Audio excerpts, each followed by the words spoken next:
Sejumlah fakta baru terkait tewasnya Brigadir Ridal Ali Tommy mulai terungkap. Selain ditemukannya senjata, ada juga pengakuan Novita Husaini, sang istri, soal Brigadir Ridal Ali ditemukan tewas di Jakarta, padahal bertugas di Manado.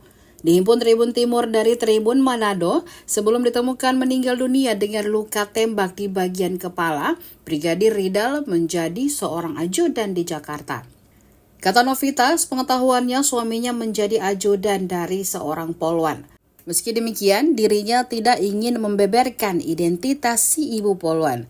Diinformasikan sebelumnya, Brigadir Ridal Ali Tommy ditemukan oleh beberapa saksi, yaitu Bobby Adi Marta, anggota Yonif 21, dan seorang karyawan bernama Mario Francisco Fardosi. Awalnya, saksi Bobby sedang menyapu halaman belakang kediaman. Tiba-tiba dia mendengar suara benturan dari arah garasi rumah tempat dia bekerja. Dia bersama temannya langsung menuju ke arah bunyi suara itu.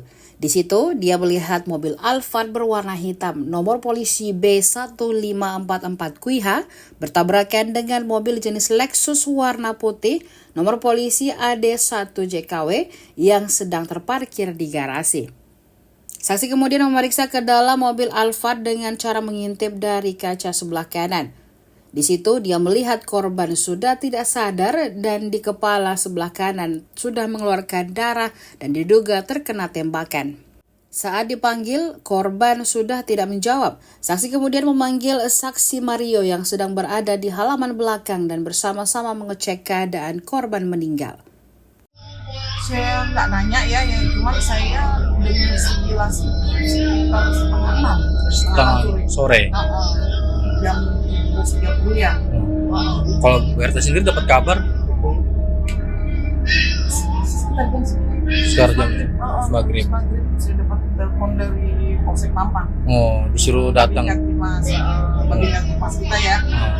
Dia suruh saya datang. Saya datang ke situ. Udah rame. Cuman di dalam. Di itu rumah. Oh, di mana sih Bu RT tepatnya itu? Mampang Perapatan 4 nomor 20. Nah, pada saat datang itu sudah ramai polisi berarti.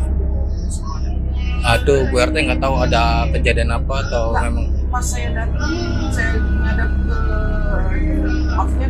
Download Tribun X sekarang, menghadirkan lokal menjadi Indonesia.